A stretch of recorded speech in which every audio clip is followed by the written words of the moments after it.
नमस्ते, मी वंदना. माझ्या चॅनलमध्ये पुन्हा एकदा तुमचं सगळ्यांचं आपण सिंपल पद्धतीची बाही कटिंग करतो डेली यूजसाठी. मी त्याची कटिंग तुम्हाला दाखवणार आहे.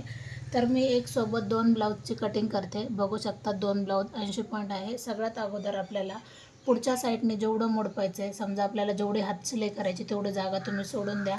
मी हे माप 1.5 इंच घेते, कारण आपल्याला थोडंसं पुढून अगोदर मोडपावं लागतं आणि नंतर ही बाजू पूर्ण एकदा फोल्ड करावी लागते. आता मग एक लाईन आपण आखून घेतली, बरोबर. आता त्याच्यानंतर जेवढी आपली बाही आहे, कस्टमरची बाही आहे 5.25 इंच, त्याच्यामध्ये आपण जेवढं शिवण्यासाठी घेतो तेवढं घेतले. नंतर आपण एक लाईन आखून घेतली. आता लाईन आखून घेतल्याच्या नंतर आपल्याला इथपासून घेतले 3 इंच आणि नंतर आपण याला आकार देऊन घेतले. आता दंड घेर आला आहे 6 इंच. 6 इंचाचं आपलं हे माप बसलं आहे. 6 इंच आणि 2 इंच आपण शिलाई मार्जिन घेतली.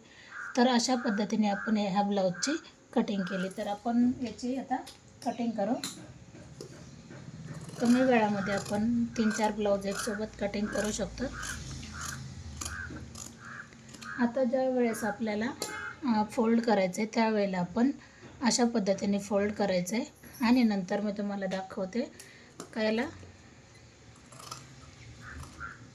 कट कसं करायचं आहे. म्हणजे आपल्या लक्षात येऊन जाते का आपण कटिंग केल्याच्यानंतर हे जे तिरकं आहे इथं आपल्या लक्षात येऊन जातं का इथून आपल्याला फोल्ड करायचं. तर एवढं आपण फोल्ड करू म्हणजे जेवढी बाही आहे तेवढी येऊन जाते. तर तुम्हाला कटिंग कशी वाटली नक्कीच कमेंट करा. आणि दुसरी गोष्ट, ज्या वेळेस आपण फ्रंट भाग कट करतो तर त्यावेळेला कोणती गोष्ट लक्षात घेतली पाहिजे. आपल्याला अगोदर इथं टच करायचं आहे. थोडंसं टच केल्याच्यानंतर दोन्ही बाही एकसोबत टच करू शकता. नंतर मग आपल्याला अर्धा इंचावर आकार द्यायचा आहे. आता तुम्ही बाही कटिंग झाल्याच्या नंतर बघू शकता का खूप सुंदर याला आकार आला आहे. तर कटिंग आवडली तर नक्की लाईक करा, शेअर करा, सबस्क्राईब करायला अजिबात विसरू नका. पुन्हा भेटू नवीन चांगल्या व्हिडिओमध्ये. तोपर्यंत नमस्ते.